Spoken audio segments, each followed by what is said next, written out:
In this video, I'll be showing you how to fix your mouse not working in Windows 11 and 10. It's a very simple method, so if you find this video helpful, be sure to drop a like and subscribe.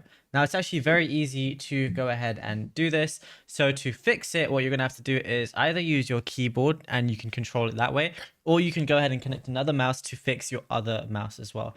So what we're going to have to do is I'm going to press my Windows key on my keyboard, then type in Device Manager, then press enter. So I'm not even using my mouse right now.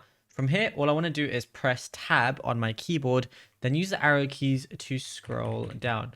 So I'm going to scroll down until I find like mice or anything like that. So I see mice and other pointing devices. So press enter once it's highlighted. And if I want to go into it, all I want to go ahead and do is press my right arrow key, and it shows two different things. So now all I want to do is press enter on whichever one I want. Then I can go to, there's general on the top, but I want to go through the tabs. So I want to go to driver by pressing the tab and using my arrow keys. Then I want to go down to update driver using my tab button, then press update driver using enter. Then I can search automatically. So that's what I want to go ahead and do, and see if you need an update for your driver. Mine's working, obviously. That's why I don't need an update.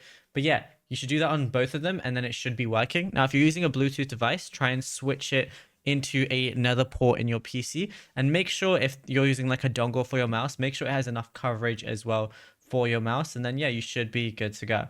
Now, if you found this video helpful, be sure to drop a like and subscribe, and also be sure to check out all our other tutorials on the channel as well.